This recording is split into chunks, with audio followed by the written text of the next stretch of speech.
connaîtrez la vérité, et la vérité vous affranchira. Yango tobengi bino bolanda émission yo sur la vérité biblique na JCCV TV.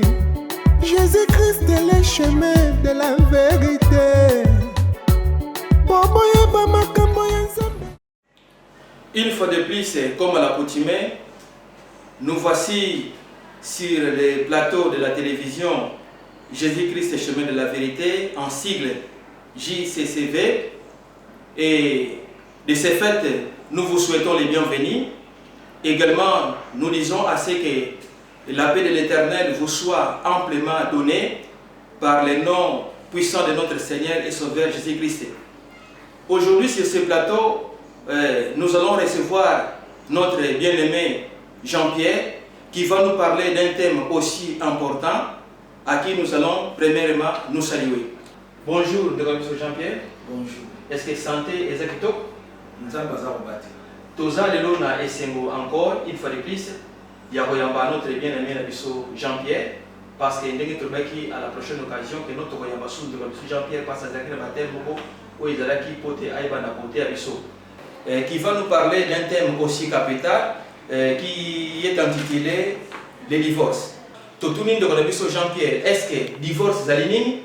Est-ce que nakati na makambo na nzambe divorce pena ezali toléré, nzambe acceptaka le divorce ou bien divorce ezalaka penza ndenge nini? Yango tozana posa que ezalaka ba sujet moko ekreaka beaucoup d'ambiguïté. Tozana posa de Konabiso Jean-Pierre a clarifié biso et divorce zalinini. Est-ce que le divorce peut la Bible est autorisé, tout est autorisé?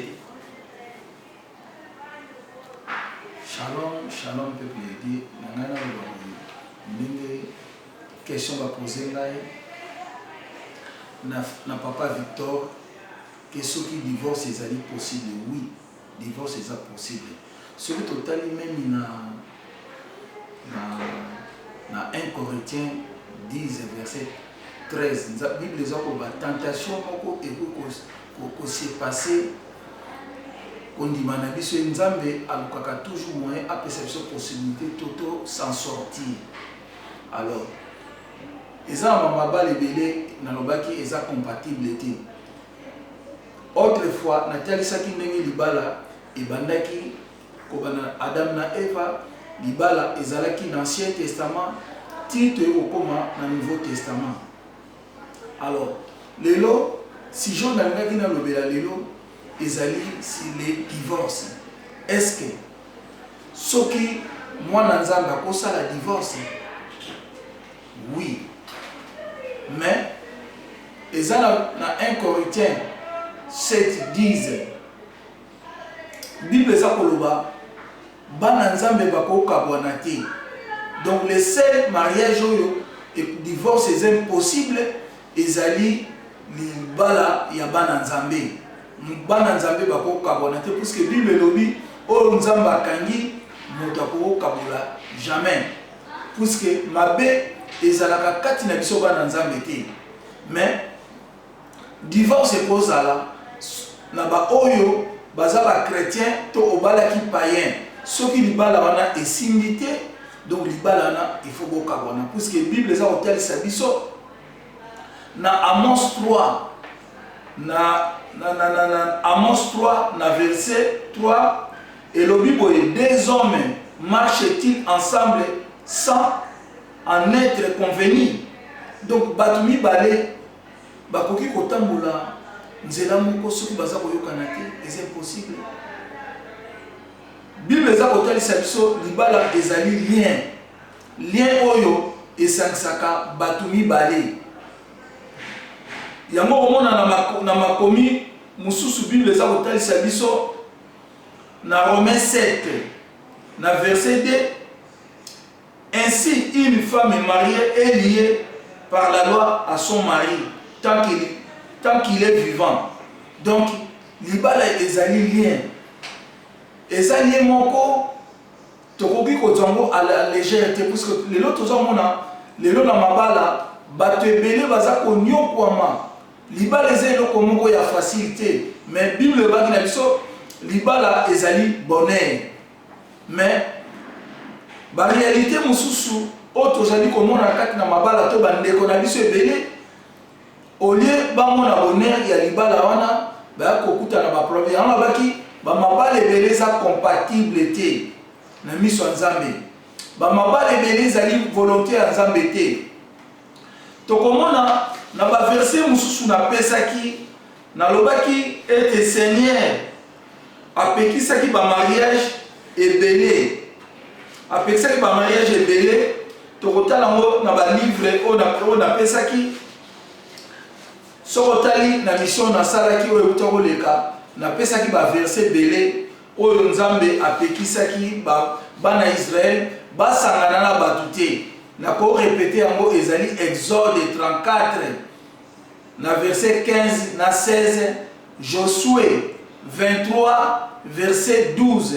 Juge chapitre 3 verset 6 Ezra chapitre 9 verset 12 Deutéronome 7 verset 13 Nombre 25 au bandi na verset 1 tina verset 3 Nzambe awa pekisaki bana Israël basangana na ba nation oyo ezalaki tout autour na bango te puisque bango bazalaki kosambela Nzambe moko te na ba oyo ba peuple juif banda kosambela libota bana Nzambe alors Nzambe apekisaki mabala wana na ba verset na uti kopesa soko tangi yango bien okomona les interdits oyo Nzambe ayebisaki bana Nzambe lokotanga bana komema na kana ke basangana te na mabota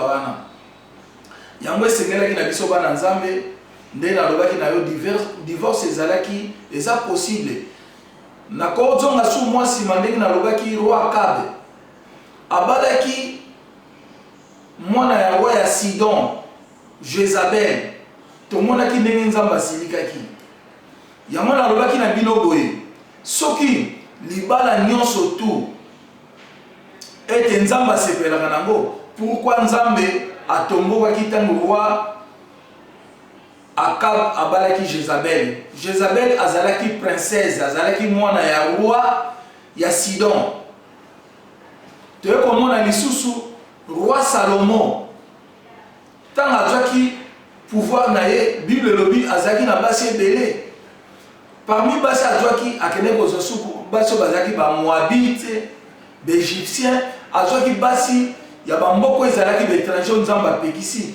Bible elobi Nzambe asepelaki na likambo wana te donc Bible eza kotalisa biso ke Nzambe alingi te tosangana na bato oyo toza kopartage na bango liloba moko te to toza kopartage na bango Nzambe moko te yango komona Nzambe abandaki kotomboka na bamabala ya ndenge wana bamabala wana ebanda kopesa Nzambe lokumu te yango esengeli na biso bana Nzambe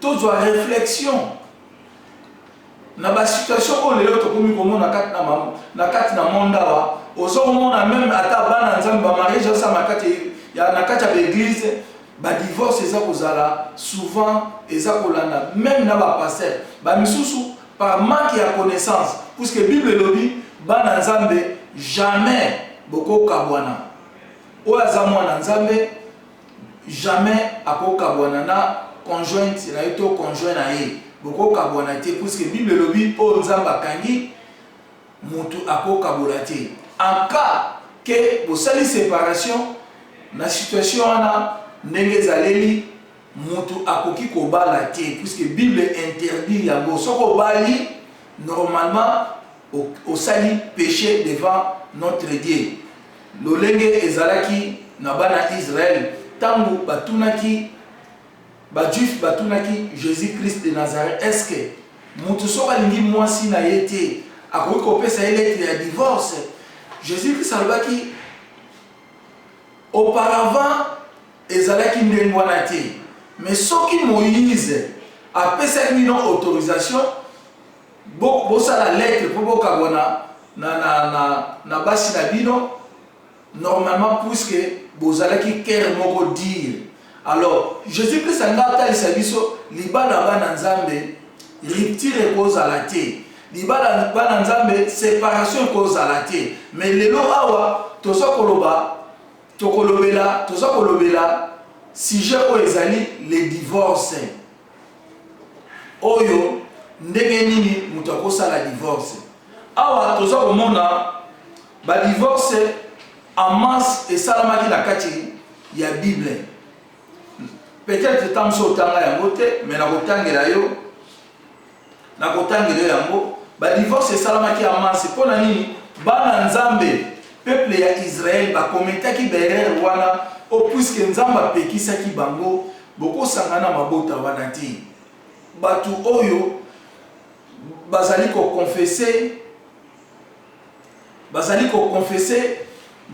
confesser nini na bino te bozali ko sambela. Alors nzambe apekisaki mabala wana puisque lumière na ténèbres jamais ekoki ko sangana. Donc mutu oyo azali temple ya ba idole jamais na mutu azali temple ya nzambe bako sangana.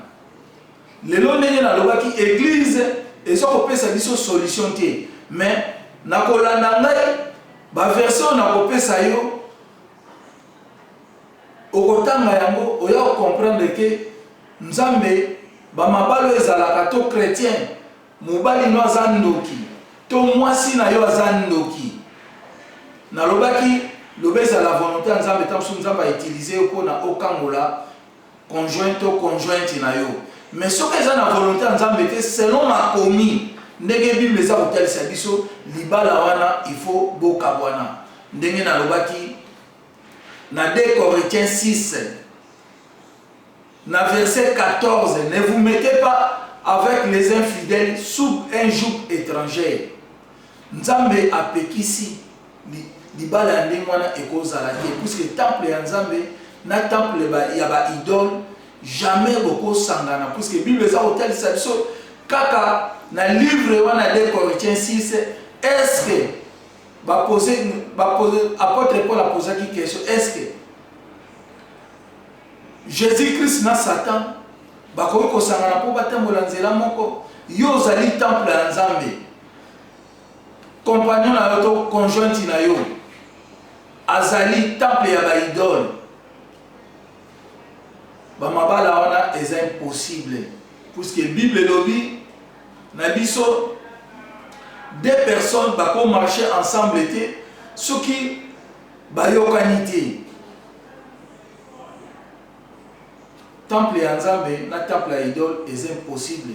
Ndenge na lobaki ba mariage wana peut-être comme sur l'église yo biso to kosambela lelo bazaza na courage ya koloba na yo te puisque lelo mabe mingi tokomi komona kati na mokili awa vérité ezali kozala eloko moko caché okomona batu baza komona mutu aza konyokwama mais même na église même dans la famille mutu moko ta kozwa décision to apesa ndeko wana za na ba problème wana ki ayebisa yeke non libala oyo lokolo za chrétien eza malamu to tikango mais ba kotika mutu kaka na esika wana ya mwana biso lelo to yaki to pesa éclaircissement ya situation etali les divorces est possible même dans le Nouveau Testament. Tokotala apôtre Paul aza dans le Nouveau Testament na 1 Corinthiens 7 na verset 15, si les non-croyants se séparent, qu'ils se séparent, les frères ou la sœur en Christ ne sont pas liés dans ces cas. Dans le libala eza lien, mais ceux qui c'est ton frère ou azali chrétien, compagnon aye azali païen. Bible lobi soki bakabwani bakabwana na bango. Lien eza souté. Lien ezali kaka na libala oyo ezali ya ba chrétien à l'accord. Il y a 1 Corinthiens 10.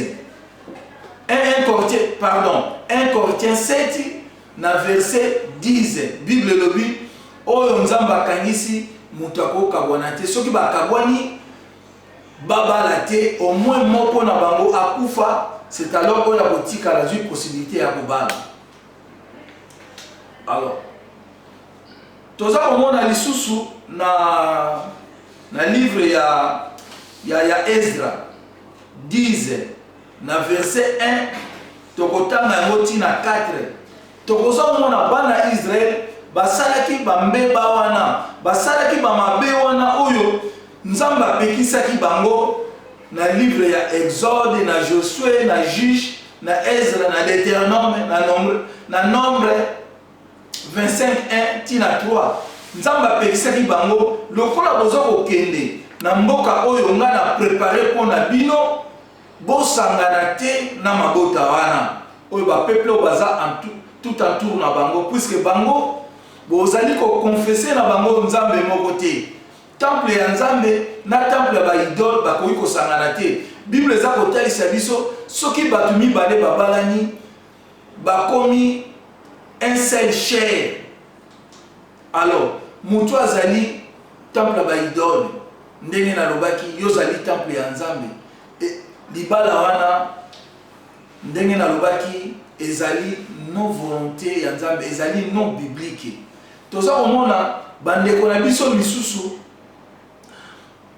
kati na tonga bazali kokende kobala yo oyambi liloba ya Nzambe oyebi parole de Dieu bapesi enseignement mais oke kolula mwasi oyo azali na libanda oyo abongola motema te to ndeko mwasi ozali chrétienne osepeli na mobali moko azali païen yebaka libala wana eza na ba risque ebele libala wana Nzambe asepelaka na balibala ntuse ba conséquences ezali na biso bana Nzambe toyebi mibeko ya Nzambe totambolaka na principe ya maloba ya Nzambe totambolaka non na volonté na biso mais liloba Nzambe ezali lokola notice o Nzambe azali kopesa biso enfin etalisa biso nzela sikoyo soki obali mwasi na yo aza chrétien oyebi ba principe nini oyo okoappliquer na kati ya libala na bino po harmonie ezala bolingo ezala mais soki obala païen aza mutu moko ayebi mibeko ya Nzambe te peut-être yo yebi mibeko ya Nzambe soko ozali ndeko mwasi oyebi ke faut tosa mobali na yo il faut se soumettre esika mobali na yo po ete libala na ezala harmonie mais compagnon na yo wana to conjoint na yo wana lokola yebi parole de Dieu te azali kotambola lokola homme moko animal normalement pai na ye mibeko ezali te akosala eloko nyonso eza sentiment na ye puisque Bible eza kotalisa biso tant toyambaka liloba ya Nzambe tokomaka bana Nzambe tant tokomaka bana Nzambe Saint-Esprit nde mutu azalaka motambwisi na biso totambolaka na makomi oyo Bible elobi na biso totambola alors yoke kobala païen ba conséquences ebele bandeko na biso mingi babali ba païen badui ba conséquences ebele yango nazali kobeta 7-4 esika yo muto yebi liloba Nzambe yo muto yamba Yesu lokola mokonzi pe lokola mobikisi jamais okoki kosala erreur wana olonga kati na église okende kozwa mutu pe ayebi Nzambe te nalobaki pe na kati ya église il y a des infiltrés toza na bandeko mosusu toza na bango na kati ya l'église babongwani nini motema bien te bazali bahomme charnel babongoli kaka makolo mpo baza ya kati na église mais Yesu avandi kati na mitema na bango te alors yango esengeli na biso mutu nyonso alingi kosala libala mutu nyonso alingi kosala choix ya mariage il faut aluka elongi ya Nzambe puisque totambolaka na mokili lokola baveugle le Saint-Esprit ye mutu azali guide na biso na nzela ya Jésus-Christ de Nazareth oto yamba lokola mokonzi pe lokola mobikisi na biso ye mutu akotambwisa biso ndenge tomonaki kala bana Israël ntango babimaki na kati ya Egypte Nzambe abanda kotambwisa bango ti amemaki bango na Kana alors lokola biso toyebaka oyo ekoya lobi te toyebaka avenir te mutu tokokonfie na ye ezali Nzambe ye lokola mutu tokopesa confiance ye mutu akotelisa biso eloko eza mabe le Saint-Esprit ne eloko eza malamu yango esengeli na biso tokangama na ye Bible nde eza koloba na biso tokangama na Saint-Esprit parce que ya kotalisa biso po eza malamu to eza mabe. Na kotanga na livre ya Ezra na chapitre 10 na verset 1 tina 4 tokoyo mona ndenge bana Israël basalaki mabe wana, basalaki mbeba wana, bakende kobala ba étranger. Pe nzamba tombokaki ete esengelaki na bango bazonga na elongi ya Nzambe, bakomikitisa, basenga pardon. Bible awa eza kotalisa biso basalaki na ba jeune po basenga pardon pe bakabwanaki na basi wana. Yango nayebisaki yo ta mosusu mutatie yo te les divorces eza possible na kati ya Bible, mais kaka na baka oyo ezali ke soki conjoint na yo aza païen, soki conjoint na aza païen esimbi te ndenge apôtre alobaki, soki bokabwani bokabwana. S'il vous plaît, ne quittez pas, soyez branchés, parce que nous allons faire une petite pause afin que nous puissions honorer nos compromis publicitaires. Bonjour, ngai frère Jean-Pierre bato bayelinga na kombo ya JP Ingomota, nazali propriétaire ya pharmacie oyo. Soko ye wana okuta pharmacie na biso tozala ba sorte ya kisi ebele oyo koluka okuta mokati mesika, mais bakisi ya France, ya ba portugais, ya ba brésilien, même ya Asie, ya ba indien, nyonso tozala nango oyo nyonso oyo koluka okomona yango. Nós estamos aqui na farmácia Jasper. Nós temos aqui uma diversidade de produtos, nomeadamente de origem portuguesa e também indiana, com o preço acessível ao alcance de todos os bolsos. Inclusive, se porventura o cliente não tiver o montante consistente naquele momento para que possa efetuar a sua compra, nós abrimos também exceção a todos os nossos clientes. Se porventura o dinheiro não chegar naquele momento, pode fazer também que não crédito, e desde que a pessoa venha a manifestar a sua honestidade, que posteriormente vai liquidando a conta para a farmácia.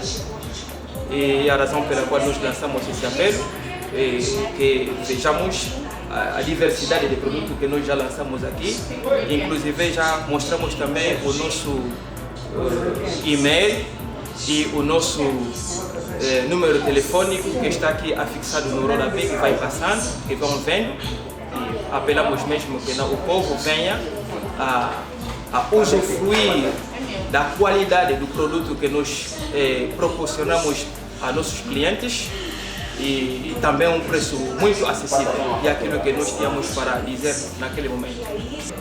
Eu apelo a todos os nossos clientes, né? Que venham à farmácia Jasper, não só aqueles que são nossos clientes, mas aqueles também que precisam do nosso produto, e encontrarão o que eles precisam aqui na farmácia Jasper. Porque a nossa farmácia tem produtos diversos, indianos, francês, europeus.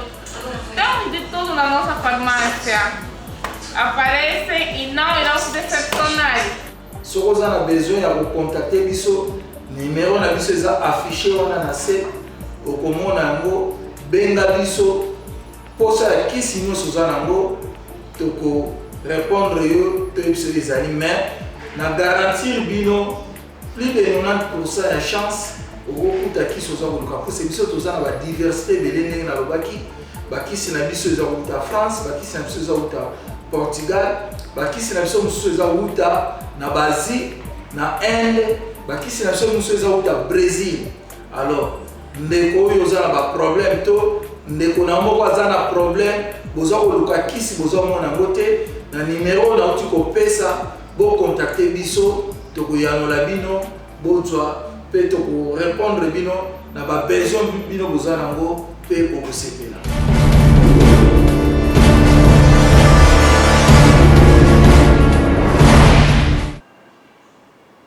Mais libala wana nzamba sepelaka nango te. Nakotanga livre ya Ezra 10 na verset 1 tina 4. Pendant qu'Ezra, pleurant et prosterné devant la maison de Dieu, faisait cette prière et cette confession, ils étaient rassemblés auprès de lui une foule très nombreuse de gens d'Israël, hommes, femmes et enfants. Le peuple répandait d'abondance larmes. Alors Shekania, fils de Jéel, d'entre les fils d'Alam, prit la parole et dit à Ezra, nous avons péché contre notre Dieu, en nous alliant à des femmes étrangères qui appartiennent au peuple du pays. Mais l'Israël ne restait pas pour cela sans espérance. Faisons maintenant une alliance avec notre Dieu pour le renvoi de toutes ces femmes et de leurs enfants, selon la vie de mon Seigneur et de ceux qui tremblent devant le commandement de Dieu, de notre Dieu, et que l'on agisse et que toi prends courage et agis. Alors, tout ça au monde, Ezra disent, dans le verset 1 à 4, les autres services, Bana Israël, et Belé, Basala Kimbe Bawana. Alors, Nzamba Tombo Kaki na Bango, Nzamba Pesa Ki Bango Mukongo. Tu es bien, ce qui Nzamba Pesi, Tama Banao Pesa, Bana Israël Mukongo, Malheur et Banda Kikoya, et Belé. Pas ce Banda Ko et Belé, ba maladie. Et Banda Ko et Belé, parce que la Bible dit, Libota O et Tosaka Nzambete, Bazali Maudit. Alors, tant que Libota n'est pas autant na malédiction à Nzambe, Yebakande, Libota n'est commis na passe. Alors, Bible est à côté de na chapitre totangi que bana Israël ba ko reconnaître mabe na bango basalaki bafukamaki liboso ya nkolo o azalaki nzambe na bango balelaki basalaki ba jeûne basalaki ba prière basalaki ba confession pe Bible na chapitre total ça biso bakamwanaki na basi wana malgré babotaki na basi wana bana bakabwanaki na basi wana pe na bana wana babotaki na basi wana na mito na mibali wana batikaki bango bakende pona nzambe apekisaki bango ayesaki bango bakosangana te. Awa Ezra kotelisa biso le divorce est possible mais na ka oyo mwana nzambe oki kobala païen nalobaki bo libala eliyaka bato soko bali mwasi obali pe makambo ya famille na bango soki normalement za chrétien te obali makambo ya famille na bango po balliance esalamaka mpe na butu yo bali mwasi na yo omona mpe famille baza na basystème oyo baza na coutume na bango mpe baza na coutume na bango mais ntango bino bana mobalani na butu bango mpe basali alliance puisque eza lokola deux familles esali alliance des familles c'est l'alliance na kolanda ndenge bana na bango babalani omona famille ya mwasi ndenge na lobaki so baza na besoin balia bakolia pe famille ya mobali bakoyeba ke ndenge eza boke mutu kingani mutu alie mais bakobimisa pe secret wana te puisque les sorciers bazali na ba secret na bango jamais bakobimisa. Alors Bible eza kotelisa biso baliance wana ekatamaki babenganaki basi wana na bano babotaki na basi wana to bano babotaki mbali wana barenvoyaki bango bazonga na mboka puisque alliance wana ezaki compatible te na kozonga mwa muke totala histoire ya Abraham ntango nzambe apesaki ye promesse akobota mwana wana nde Isaac lokola Sara monaki ke mabote banda boya te diable akotaki kati na ye alobi na Abraham ngai namoni na kobota lisusu te jwa mwasi na nga jwa servante na biso to mwasi oyo azalaki kosala pai na bango lokola esclave abota na ye tomoni babotaki Ismaël mais lokola mwana wana azalaki mwana ya promesse te ntango Abraham akabwanaki na mwasi wana amemaki mwana wana puisque mwana wana Ismaël azalaki mwana promesse te. Alors makambo nzambe eza na ba principe nango esenge na biso totambola na ba principe ya nzambe ndenge nzambe akolakisa biso tokomona su na livre ya Néhémie 13 awa prophète Néhémie azali kotomboka ndenge bana Israël ntango bazali na captivité babalaki basio bazalaki d'étrangers. Alors Néhémie 13 na verset 23 eza koloba na biso boye. À cette époque, j'ai vu des Juifs qui avaient pris des femmes asdodiennes, ammonites, moabites. La moitié de leurs fils parlaient l'asdodien et ne savaient pas parler les Juifs. Ils ne connaissaient que la langue de tel ou tel peuple. Je leur fis des réprimandes. Je les maudis. J'en frappais quelques-uns.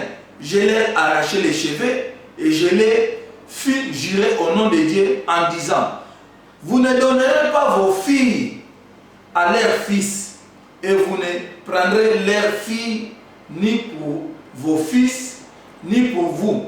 N'est-ce pas en cela qu'a péché Salomon, roi d'Israël? Il n'en avait point de roi semblable à lui parmi les nations.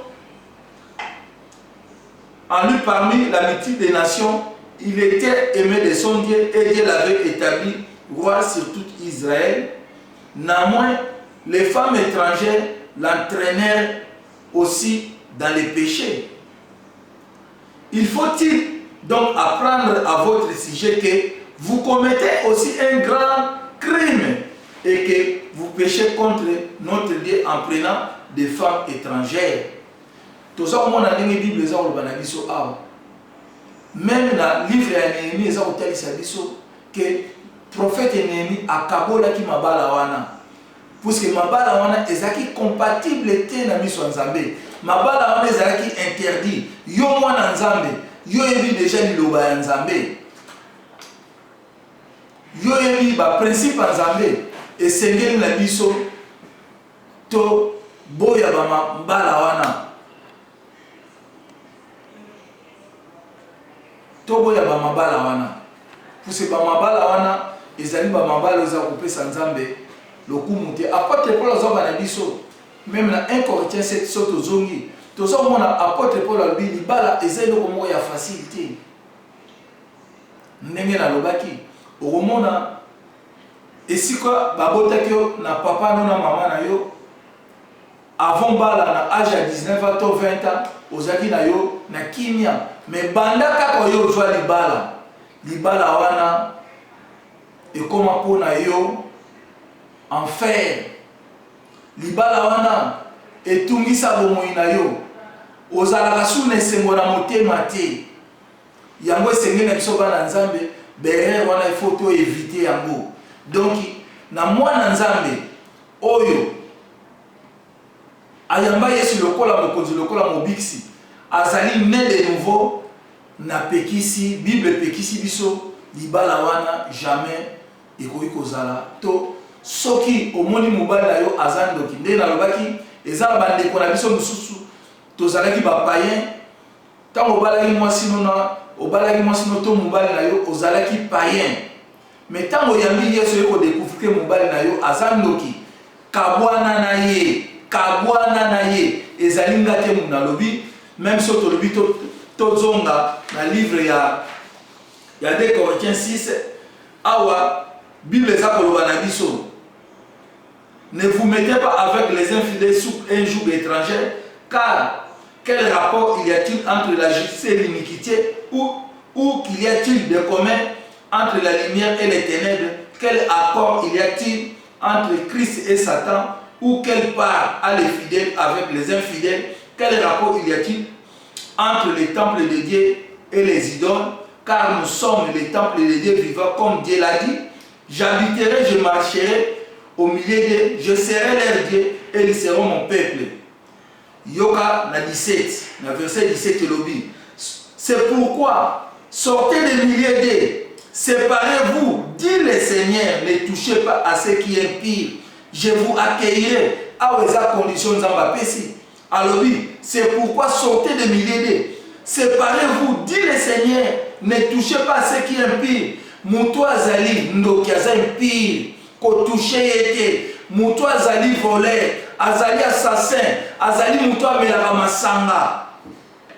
Abongola motema azali immoral. Bible Bible lobby to sangana na batu wana te puisque Bible eza kotalisa biso deux personnes soki basangani bakomi cher moko obali mwasi ndumba yo na ye bokomi eloko moko alo libala wana nzambe yalingi yango te. Bible lobby banzoto na biso eza batemple ya nzambe, banzoto na biso loko eza batemple ya nzambe tokosangana te. Mokolo mosusu nzambe apesaki nga révélation moko aussi na libala atalisi nga mutu oyo abali mutu aza ndoki, mutu aza impire, mutu azali idole eza lokola mai oyo ezali propre. Nzambe atalisi nga tanki ya mai, alors na tanki ya mai wana bazwi verre ya kopo ezalaka 1 litre te, mais ezalaki na mai moko impire na koloba lokola eza lokola na mai ya toilette. Soki babwaki kopo wana ya moke na mai oyo ezalaki pire na kati ya tanki, normalement mai nyonso ekomi affecté. Donc ngoloba nini yo oyo ozali temple ya nzambe soki normalement obali mwasi na aza ndoki azali assassin to mbali aza assassin obali libala ya ndenge wana yebaka lokola bino mbale bosangani nzoto bokomi corps moko normalement eko-affecté yo okomi impire na miso ya nzambe. Yango moni mawa nzambe eza kozala kati na biso mabala wana eza ebele. Mawa nzambe eza kozala kati na biso omona ta mosusu nzambe aza kopesa temps mpo okabwana na libala ya ndenge wana. Yango wana tozomona na 18 balobi nzambe alobi bokabwana na bato ya ndenge wana bokabwana na bango bima na kati na bango kotouche bango te. Na 18 alobi je serai pour vous un père et vous serez pour moi des fils et des filles, dit l'Éternel Tout-Puissant. Awa, message yo, apôtre Paul appelle ça qui a dit le Seigneur Tout-Puissant. Donc nous avons appelé ça libé kwana. Donc il y a un Nouveau Testament ezali. Yango on attend soza na kati église na baki église appelle ça votre solution qui Bible le na biso to méditer parole de Dieu jour et nuit pour to ko ya na tentation ya diabète. Yo oyo zelaka. Enseigner yo autant la Bible était on vérifiera pas parole de Dieu yebaka neti ndengezana ozala cible ya diable to moni théologie même la théologie ba kuti na théologie ba dû ba licence na bango ya théologie mais tant baza oté ya biso au moins un problème ba pesa une solution de puisque diable a yebi lokola za na besoin à détruire bana nzambe belé akoluka ndengezana a infiltrer batunaye pour soki omoni mwasi mwa kitoko nzoka ndazana agent diable to moni mbali moka zana mbongo mais azane sataniste mbongo na yo na yakisi osangana na ye po a détruire vie na yo po opeg âme na yo ebunga. Yango esengeli na biso bana nzambe tozala maele mot de la fin na ngai na loba tomoni ndenge na lobi awa bana Ancien Testament tina Nouveau Testament nzambe apekisi mabala wana nzambe apekisi yango nzamba pekisi. Alors le quoi nzamba pekisi yango toto sali loba na ye soki yo ndeko ozali na mobali ndenge na lobaki azando ki to aza assassin libala na ozo mona ke ekomi pasi po na yo j'aimerais aussi retirer puisque Bible lobi nzambe alingi biso tozana kimia ndenge na lobaki na 1 Corinthiens 10 na 13 na verset 13 nzamba lobi tentation nyonso oza au-delà ya kondima na biso nzambe afungolaka toujours ba porte pour na moto abima amen mais libala ya bana ya nzambe ekoki kokabwana te yo zali chrétien ndenge na lobaki soki mwasi na yo asali mbeba to mobali masali mbeba quel que soit mbebo to monde ateza makasi adultère mutu muso akosala yango par erreur mutu muso akosala yango par tentation mais esengeli na biso pardon eza très nécessaire ete na pamboli libota ya bana nzambe oyo balandi ngai kati na esika totanga na baversion nyonso napesi bino botanga yango boya comprendre ke ndenge nalobi na bino mpe divorce ezali mais en cas ya chrétien na païen divorce ezali soki esimbi te bokokabwana puisque bana bapaïen batambolaka na loi moko te baza lokola ba rebelle yo za mwana nzambe oza ta mwana mbeko nzambe yo nde muto ko souffrir ya mingi et puis diable a utiliser compagnon to conjointe na yo wana a utiliser lokola instrument pour à détruire bomoi na yo et na pesi mbote na bandeko nyoso balaninga tikete nzambe apambola bino na maloba oto yoki kati mesika na ba version na pesi botanga ngo botanga nyonso wana et nzambe Saint-Esprit afongola bino mémoire na kombo na Yesu Kristo tikate nkolo oya bandaki na biso pe na tango azali ko sukisa na biso tikate kombo les oies lokumu. Merci Seigneur Jésus-Christ.